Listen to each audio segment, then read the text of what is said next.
Web server management series की आज हमारी पहली वीडियो है।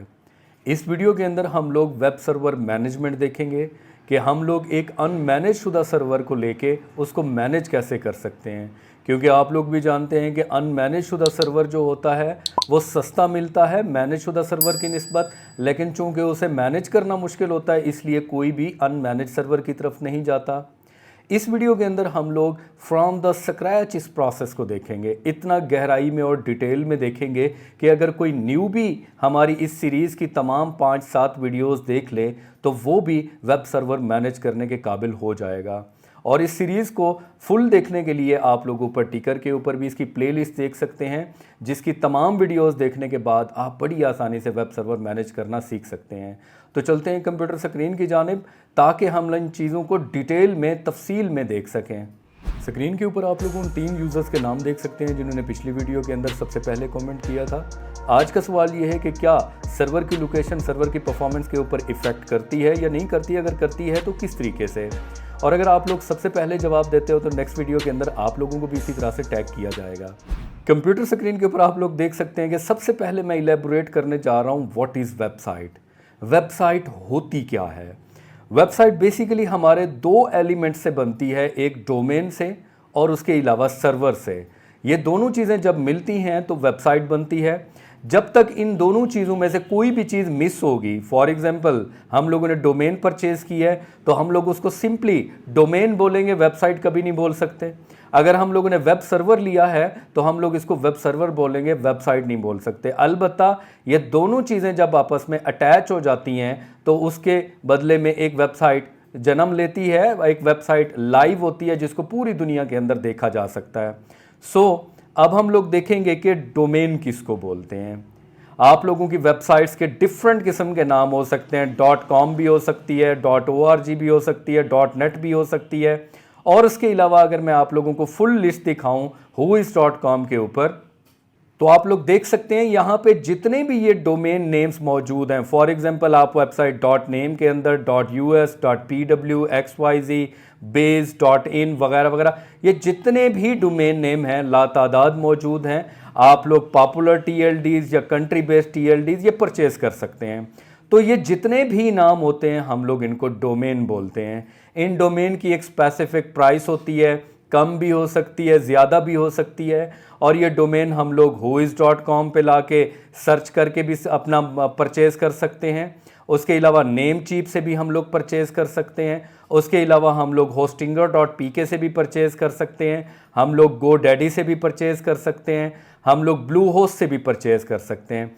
ऊपर आप लोगों को टिकर में एक लिंक मिलेगा हमारी पिछली वीडियो का, जिसके अंदर हम लोगों ने बताया था कि इन तमाम वेबसाइट्स में से किस ऐसी वेबसाइट से आप लोग डोमेन परचेज करें कि आप लोगों को डोमेन बहुत सस्ते में पड़ सकती है।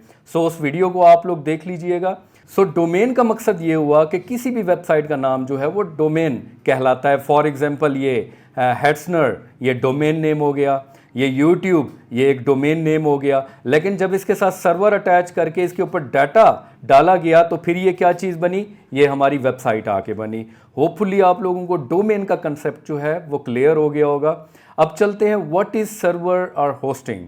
सर्वर और होस्टिंग को आप लोग ऐसे ले सकते हैं कि सर्वर और होस्टिंग एक ऐसी चीज़ है कि जब आप लोग डोमेन परचेज कर लेते हैं तो वो वेबसाइट कभी भी नहीं कहलाती जब तक उसके साथ ये होस्टिंग या सर्वर अटैच नहीं किया जाता। होस्टिंग या सर्वर को आप लोग ऐसे एज्यूम कर सकते हैं कि जैसे आप लोगों के मोबाइल के अंदर स्टोरेज होती है, आप लोगों के स्टोरेज होती है या मेमोरी कार्ड होता है, इसी तरह से आप लोगों का वेब सर्वर एक ऐसा स्पेस होता है जिसके अंदर आप लोगों को प्रॉपर फुल्ली एक कंप्यूटर प्रोवाइड किया जाता है, सर्वर प्रोवाइड किया जाता है, जिसके अंदर आप लोग अपनी फाइल्स रख सकते हैं। वो files image based web files हो सकती हैं, वीडियोज़ हो सकती हैं, स्क्रिप्ट्स हो सकते हैं, टेक्स्ट हो सकता है, कुछ भी हो सकता है। जब भी आप लोगों की वेबसाइट डिज़ाइन की जाती है तो वो इन्हीं सर्वर या होस्टिंग के ऊपर अपलोड की जाती है। देन वो फुल्ली लोड होने के बाद पूरी दुनिया के अंदर लाइव आप लोगों को दिखाई देती है। फॉर एग्जांपल आप लोग स्क्रीन के ऊपर देख सकते हैं गूगल का डाटा सेंटर। यहाँ पे आप लोगों को एक बहुत बड़ी बिल्डिंग नज़र आएगी। इस बिल्डिंग के अंदर बेसिकली गूगल का पूरा डाटा सेंटर मौजूद है। आप लोगों को साथ वाली इस इमेज के अंदर नजर आएगा कि इस तरह से यहाँ पे क्लस्टर बाय क्लस्टर तमाम सर्वर्स रखे होते हैं। आप लोग जब गूगल ओपन करते हैं और गूगल के अंदर कोई भी सर्च करते हैं चीज़, बेसिकली गूगल के पीछे इन डाटा सेंटर्स के अंदर रखे हुए सर्वर्स के अंदर रिक्वेस्ट जाती है और वो रिक्वेस्ट प्रोसेस होने के बाद गूगल के ऊपर आप लोगों को पूरे का पूरा रिजल्ट शो होता है। सेम इसी तरह से आप लोगों के सामने फेसबुक के डाटा सेंटर की इमेजेस हैं। ये पूरी की पूरी बिल्डिंग के अंदर, जिनके अंदर कई सिक्योरिटी लेयर्स होती हैं जिनको कोई नॉर्मल बंदा अप्रोच नहीं कर सकता, इस पूरी बिल्डिंग के अंदर भी सेम इसी तरह के सर्वर्स रखे होते हैं। आप लोग फेसबुक के ऊपर चाहे इमेज अपलोड करते हैं, फेसबुक के ऊपर आप लोग चाहे पोस्ट क्रिएट करते हैं, आप लोग कोई कमेंट करते हैं, आप लोग कोई रिएक्शन देते हैं, आप डिफरेंट किस्म के पेजेस विजिट करते हैं, बेसिकली आप लोगों की वही रिक्वेस्ट इन डाटा सेंटर्स में मौजूद रखे हुए इन सर्वर्स की तरफ जाती है। वो सर्वर इनको प्रोसेस करते हैं और उसके बाद आप लोगों को प्रॉपर एक वेबसाइट की रिक्वेस्ट जो है वो कंप्लीट होकर रिजल्ट आप लोगों की स्क्रीन के ऊपर नजर आता है। सर्वर या होस्टिंग को समझने के लिए मैं इससे एक आसान और तरीका आप लोगों को बताता हूं। मेरे सामने स्क्रीन के ऊपर आप लोग देख सकते हैं एक वेबसाइट ओपन हुई है hetzner.com। hetzner.com एक ऐसी वेबसाइट है जो आप लोगों को डिफरेंट किस्म के सर्वर्स प्रोवाइड करती है। आप लोग यहाँ से सर्वर परचेज कर सकते हैं, होस्टिंग परचेज कर सकते हैं। फॉर एग्जांपल यहाँ पे मैंने डिफरेंट किस्म के मैनेज सर्वर की प्राइसेस ओपन की हुई हैं। आप लोग यहाँ पे देख सकते हैं एक सर्वर है न्यू प्लस, इसका नाम है वी सर्वर MC30 की प्राइस है 40 यूरो। अगर मैं इसको स्क्रॉल डाउन करता हूं तो इसके अंदर वो तमाम तर डिटेल्स मौजूद होती हैं जो आप लोगों के कंप्यूटर या आप लोगों के लैपटॉप में भी हो सकती हैं। फॉर एग्जांपल यहाँ पे CPU 4 कोर्स है, रैम इसके अंदर 16 GB लगी हुई है, NVMe SSD जो सबसे ज़्यादा हाई स्पीड स्टोरेज डिवाइस होती है 200 GB वो इसके अंदर इंस्टॉल्ड है। सेम यही रैम, सेम यही स्टोरेज, सेम यही प्रोसेसर वगैरह आप लोगों के लैपटॉप या कंप्यूटर में भी होते हैं। सो इसका मकसद ये हुआ कि सर्वर या होस्टिंग जो होती है बैकएंड पे वो किसी ना किसी फिजिकल कंप्यूटर के अंदर ही रखी हुई होती है। जब आप लोग किसी भी कंपनी से होस्टिंग परचेज करते हैं या सर्वर परचेज करते हैं तो आप लोगों की वेबसाइट वहाँ पे उनके डाटा सेंटर के अंदर मौजूद किसी भी फिजिकल कंप्यूटर के अंदर स्टोर की जाती है। उस फिजिकल कंप्यूटर को डिफरेंट किस्म के लोग एट अ टाइम शेयर्ड की सूरत में भी यूज़ कर रहे होंगे। मे बी वो एक VPS सर्वर हो, मे बी वो एक डेडिकेटेड सर्वर हो। सो इसी चीज़ को प्रूफ करने के लिए कि ये जो चीज़ें इन्होंने यहाँ पे लिखी हुई हैं कि यहाँ पे इतनी रैम होगी, इतनी स्टोरेज होगी, मैंने YouTube के ऊपर इसी हेट्सनर के डाटा सेंटर की एक वीडियो देखी जहाँ पे एक बंदे ने उनके पूरे डाटा सेंटर का हमें विजिट करवाया है।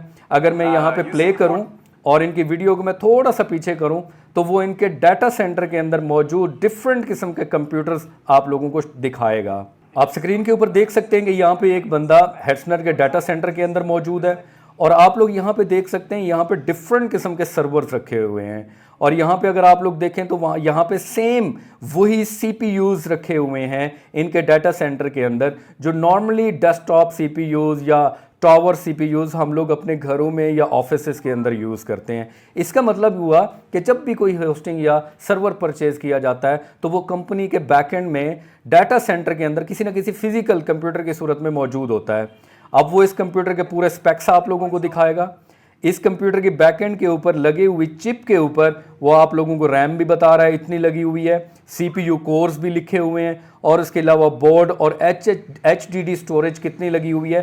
तो ये तमाम तर डिटेल हेट्सनर के डाटा सेंटर के विजिट के अंदर दिखाई गई हैं। सो इसका मतलब ये हुआ कि हम लोग जब भी कोई होस्टिंग या कोई सर्वर परचेज करते हैं तो बेसिकली वो फिजिकली कहीं ना कहीं मौजूद होता है जिसको एक से ज़्यादा लोग या कोई एक डेडिकेटेड पर्सन इस्तेमाल कर रहा होगा। सो होपफुली आप लोगों को आइडिया हुआ होगा कि वेबसाइट अगर दो चीज़ें डोमेन और सर्वर या होस्टिंग से मिलकर बनती है तो डोमेन किस चीज़ को बोलते हैं, वो हम लोग कहाँ से परचेज़ कर सकते हैं और सस्ते में हम लोग कहाँ से परचेज़ कर सकते हैं, सर्वर क्या होते हैं, सर्वर किस हालत में होते हैं, सर्वर किस तरह से डाटा सेंटर्स के अंदर आप लोगों की रिक्वेस्ट को प्रोसेस कर रहे होते हैं या आप लोगों की दी हुई इंफॉर्मेशन या आप लोगों की अपनी वेबसाइट को वहाँ पे स्टोर करके होस्ट करते हैं। सो इस वीडियो के एंड के ऊपर हम लोग बात करेंगे कि एक वेबसाइट काम कैसे करती है। आप लोग कंप्यूटर स्क्रीन के ऊपर अगर आप देख सकते हैं, मैं यहाँ पर टाइप करता हूँ google.com और मैं जो ही एंटर प्रेस करता हूँ मेरे सामने google.com ओपन हो जाती है। मैं google.com लिखूं, facebook.com क्यों नहीं ओपन हो जाती? मैं google.com लिखूं, twitter.com क्यों नहीं ओपन हो जाती? तो इसके बैकएंड में क्या प्रोसेस चल रहा होता है वो आप लोग स्क्रीन पे देख सकते हैं। जब एक यूज़र आता है, जैसे मैं अभी आया, और वो आके क्रोम, सफारी या फायरफॉक्स कोई ब्राउज़र ओपन करके उसके अंदर कोई URL, फॉर एग्जांपल जैसे मैंने अभी आप लोगों के सामने google.com डाला, वो डालने के बाद एंटर प्रेस करता है तो होता क्या है? बेसिकली जब वो एंटर प्रेस करते हैं तो आगे एक वेब सर्वर मौजूद होता है जिसके अंदर उनकी पूरी की पूरी वो फाइल्स, वो डाटा मौजूद होता है जो किसी भी वेबसाइट के ऊपर यूज़र देखना चाहता है। लेकिन जब आप लोग एंटर प्रेस करते हैं तो उसे वेबसाइट को कैसे, सर्वर को पता चलता है कि कोई रिक्वेस्ट आई है? बेसिकली आप लोगों की डोमेन और आप लोगों के वेब सर्वर को बीच में DNS या IP ने कनेक्ट करके रखा होता है। जब हम लोग आगे सीरीज़ के अंदर देखेंगे कि वेबसाइट बनती कैसे है, तो उसके अंदर DNS IP के इस कनेक्शन को भी हम लोग देखेंगे कि आप लोग डोमेन को और अपने वेब सर्वर को कैसे अटैच कर सकते हैं DNS या IP के थ्रू। सो जब आप लोग कोई URL लिख के एंटर प्रेस करते हैं तो DNS या IP उसके रेलिवेंट सर्वर की तरफ रिक्वेस्ट को लेके जाता है, और वो सर्वर क्या करता है? वो अपनी स्टोरेज में मौजूद डिफरेंट किस्म के पेजेस को, डाटा को एनालाइज करना शुरू कर देता है कि यूज़र ने कौन सा पेज ओपन किया है। जिस पेज की रिक्वेस्ट की जा रही होती है, सर्वर अपने स्टोरेज में उसको देखने के बाद रिस्पॉन्स बैक करता है और ब्राउज़र के ऊपर वेबसाइट डिस्प्ले हो जाती है। यूज़र आया, उसने ब्राउज़र ओपन किया, URL डाला, एंटर प्रेस किया, IP या DS ने उसको रेलिवेंट सर्वर तक पहुंचाया, सर्वर ने अपनी स्टोरेज को देखा और रिस्पॉन्स बैक करते हुए वेबसाइट को स्क्रीन के ऊपर ओपन कर दिया। आज की इस वीडियो के अंदर हम लोगों ने वेरी बेसिक चीज़ों को देखने की कोशिश की है ताकि कोई भी न्यूबी इस पूरी सीरीज से फ़ायदा उठा सके। नेक्स्ट वीडियोस के अंदर हम लोग इसका अगला पार्ट देखेंगे कि सर्वर की क्या टाइप्स होती हैं, कितनी टाइप्स होती हैं। देन थर्ड पार्ट के अंदर हम ऑलमोस्ट अनमैनेज सर्वर को मैनेज करने तक पहुँचेंगे। तब तक के लिए मुझे इजाज़त दीजिए। अगर मेरी वीडियो आप लोगों को पसंद आई है, लाइक कीजिए, शेयर कीजिए और फीडबैक के तौर पर कॉमेंट लाजमी कीजिए। Thank you.